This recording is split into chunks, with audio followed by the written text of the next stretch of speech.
go into the marriage, you want to get a car. And an object, material like a Mercedes-Benz. Yes. And the person is not, the person is not going to be able to provide. Afford it, yeah. Don't go. Okay, moment of truth. So remember, you have expectations. So if you see, because sometimes, we assume that this person is going to provide for us. And then you realize that in the marriage that they cannot provide. So then they didn't meet your expectation. That's right. So okay. What are some good expectations that we should have when we're going into marriage? What should we expect from the marriage? Or what should we also expect to give to the marriage? Give and receive. Well, it's only when you get together. Because if you are not together, you would never know. Okay. It's just like the word says, Rome was not built in a day. You have to get into it and then build it up. Okay. So it's a teamwork. It's a teamwork. Okay. Some couples will say, okay, our expectation is having children, building houses, make this, make that. And maybe in the middle of the way,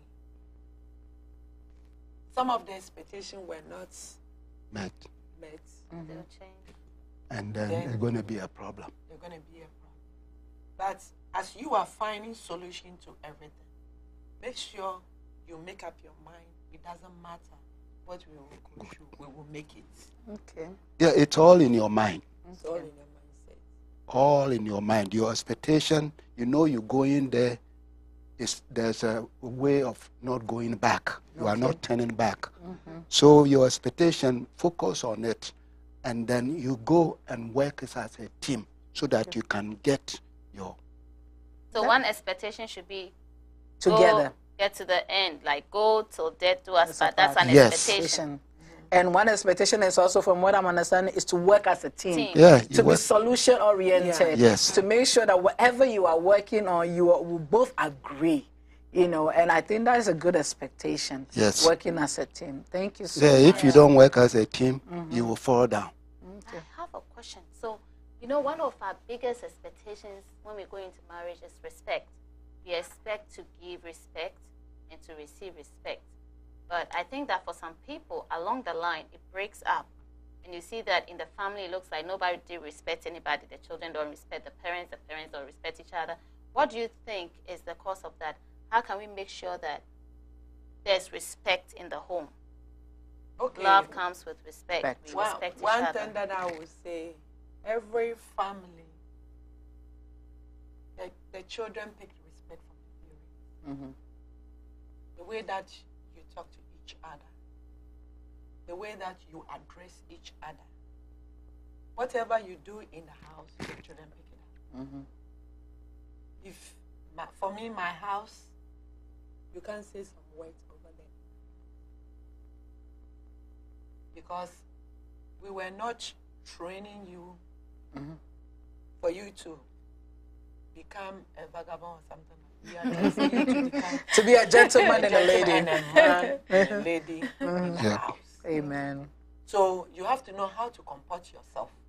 You have to know how to address your friend or your brother or your parents.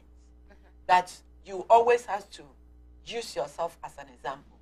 If this person says something to me in an awkward way or in a bad way, am I going to like it? If you're not going to like it, then you don't have to address to the next person. Or you don't have to address to your parent. So we have to let discipline. Discipline is excellent. How we talk. You see, he said, death and everything comes from our mouth. True. If you train your mouth and you get your heart settled, good things will come out. Amen. Rather than opening your mouth, you said you're copying from other people. No. Reality begins at home. So we are talking about love and relationship, and this is Moment of Truth. And it's so important when you talk about, the respect in the family and the expectation. So now that, you know, you look at your kids, you know, your kids are growing, what are some of the things that you wish or you want them to learn? Because sometimes we don't tell our kids what we want them to learn, and then they pick bad habit, then you realize, whoa, that's not what I want my kids to learn. So what are some of the things like you think is key factor that you want your kids to know, that, you know, this is respect, this is this is that, this is my expectation of you as my child?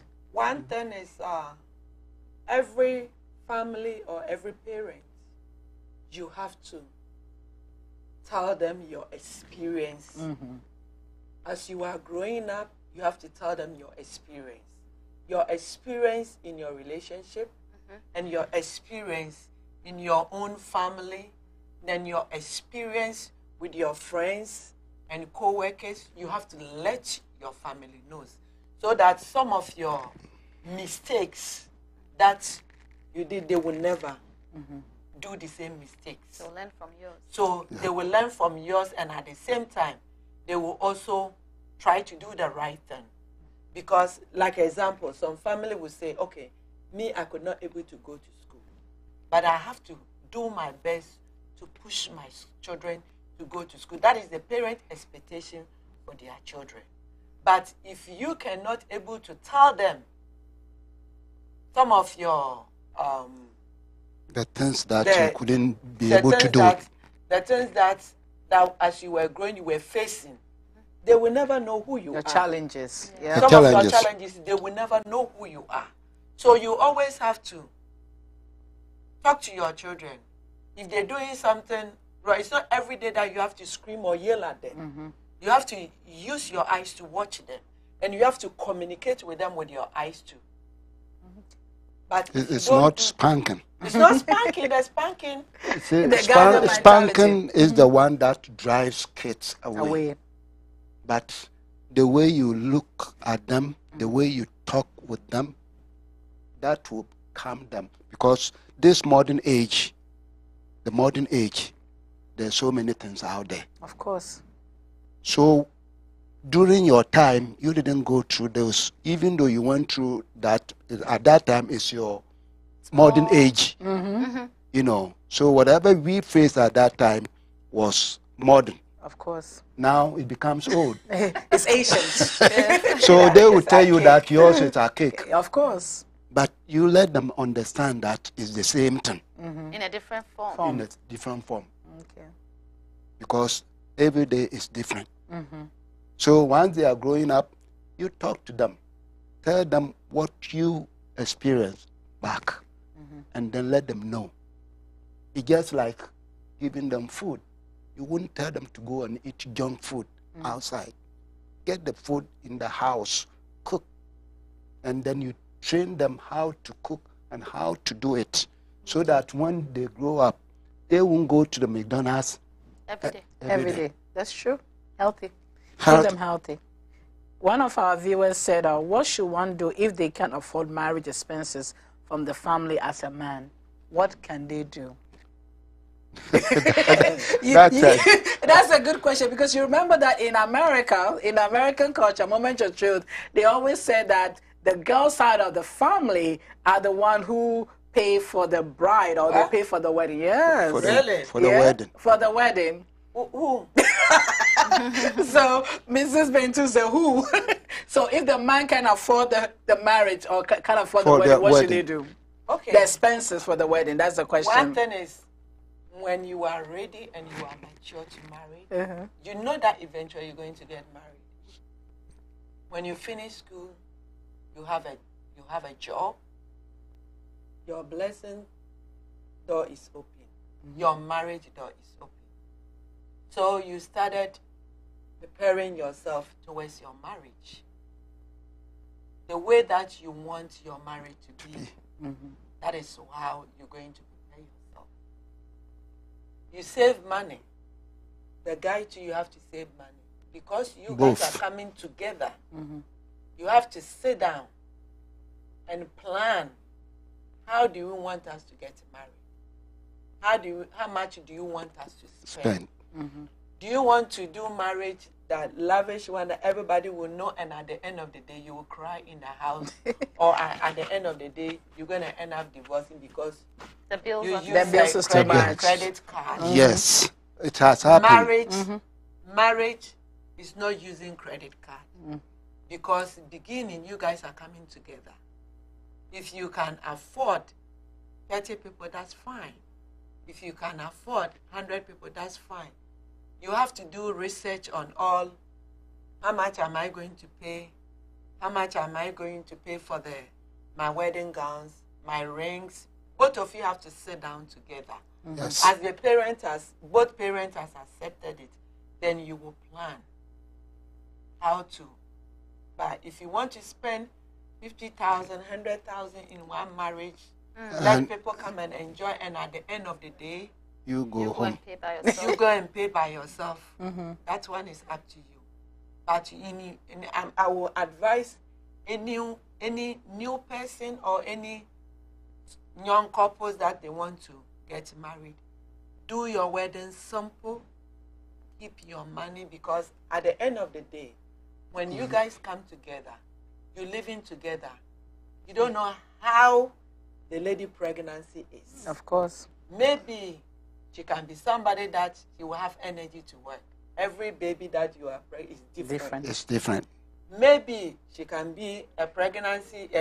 She can be a person that when she's pregnant, she stay home or she stay in bed for the whole 9 months or 10 months. Yes. She's not going to work. She's not going to do anything. And what? Yeah. Who is going to pay the bills? Bills. You're going to put food on the table. You're going to clothe her and feed her. You're going to pay the rent. Maybe you're living in a house. You have to pay for the library, whatever. Then we spend all the money outside. Now no money is coming in. Bills are coming.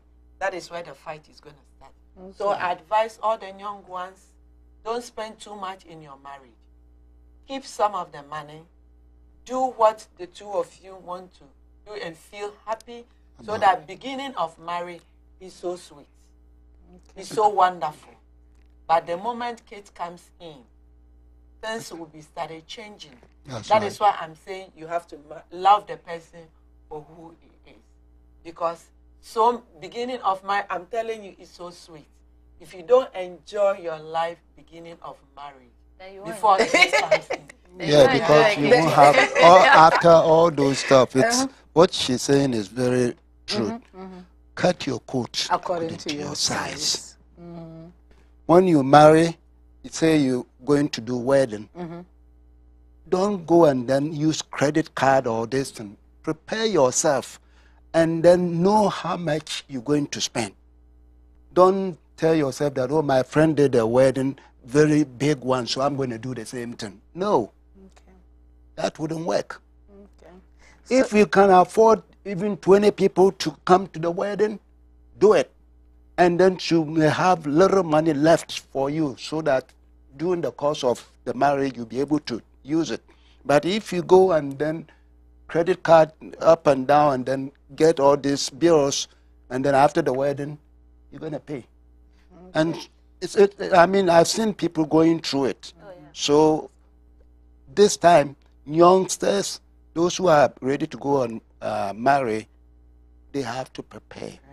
You know, save money, especially if you are working and the other one is working. Save money, and the money, you must plan how much you're going to spend. That's very, very important. Okay.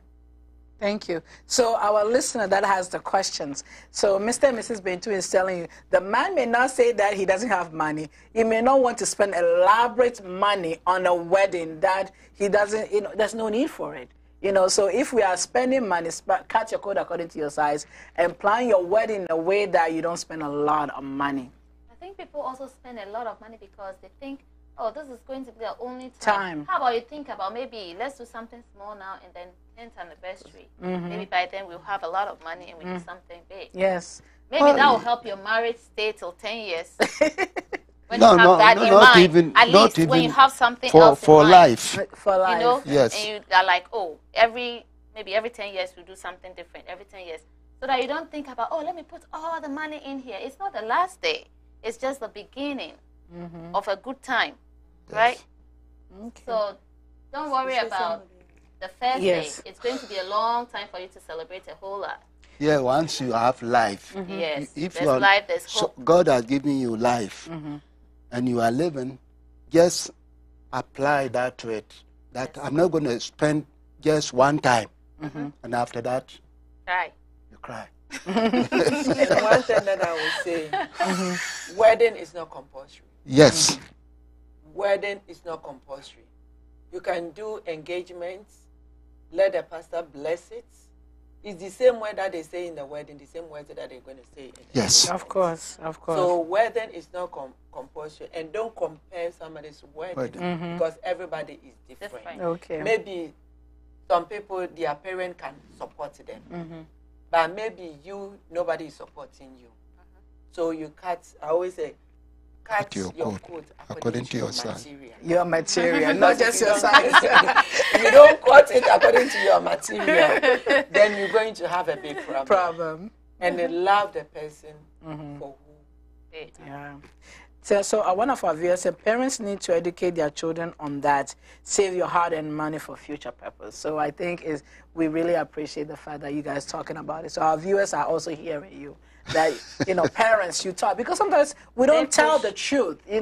We need to talk to our kids and say, look, you really need to spend your hard-earned money in a certain way. Because sometimes the expectation, if the kids feel like you're expecting them to do an elaborate wedding, but there's no communication. So we need to educate our kids and tell them that, no, we don't expect you guys to spend all your hard-earned money in a wedding. We want you to be able to save some money for some rainy days. So that way they'll feel more confident when they're talking about the one they are going to get married, and then you'll be able to give them more advice. So we really appreciate that. So we appreciate it so much. And the new couples that coming out, or those who are there and planning, I will advise them to think very, very well, make the right choices, make the right decision. Then they have to know that marriage is like a roller coaster. Yep. Today is going to be good.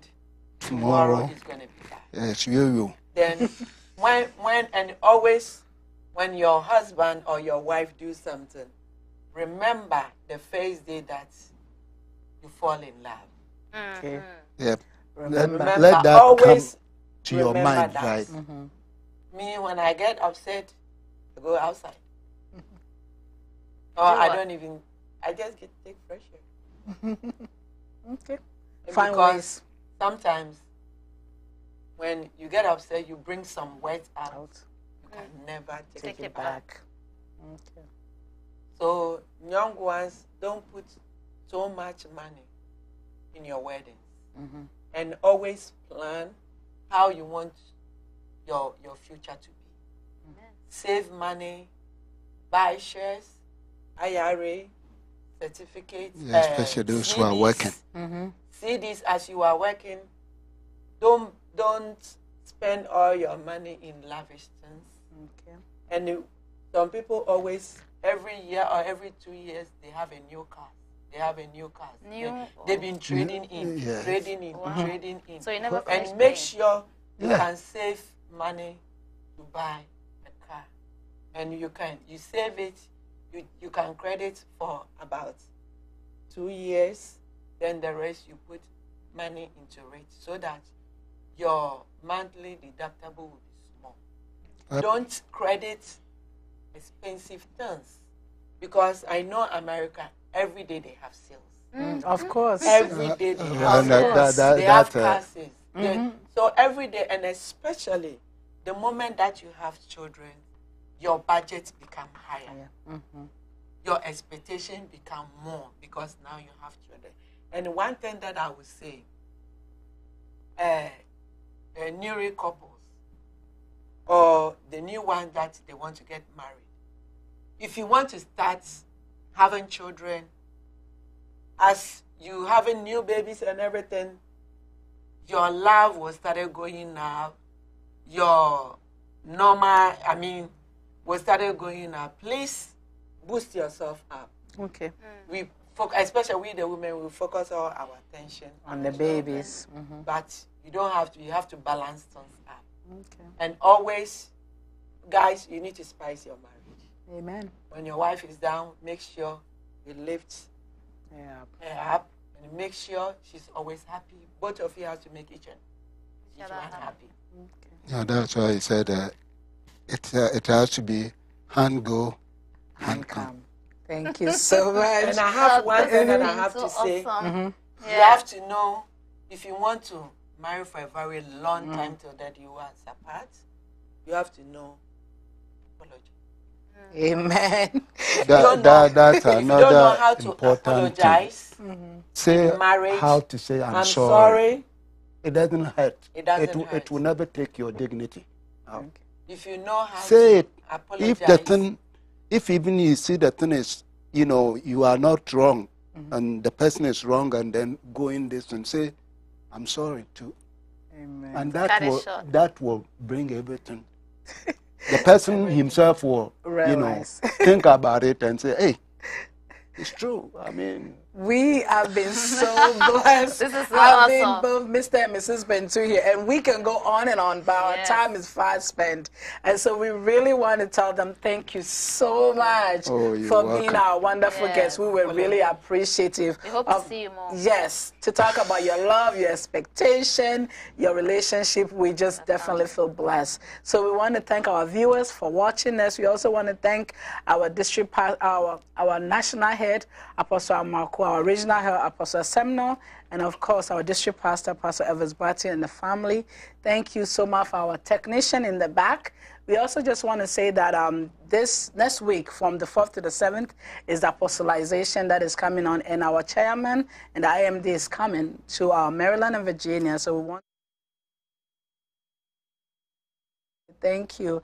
And so, Mr. and Mrs. Benton, thank you guys so much. One word. One word, okay, one word, Mr. Bentu. What do you want to tell our That one viewers? word is, everybody got mouth, right? Right. You get tongue. Yes. And you get teeth. Okay. The tongue is in there, and the teeth is there. They fight all the time, but they still live in there. This is how life, marriage is. Okay. Thank you so much, Mr. Bentu. And Mrs. Bentu, what is your one word? My one word is love one another. Amen. Compromise. Thank you so much. Back to my co-host. Thank you so much to our sponsors. We thank Lean on Jesus Foundation and Ministries. We thank Ashon Collections very much. And we thank El Shaddai International Market. Thank you very much. If you're still out there and you would like to sponsor, you're welcome to contact us.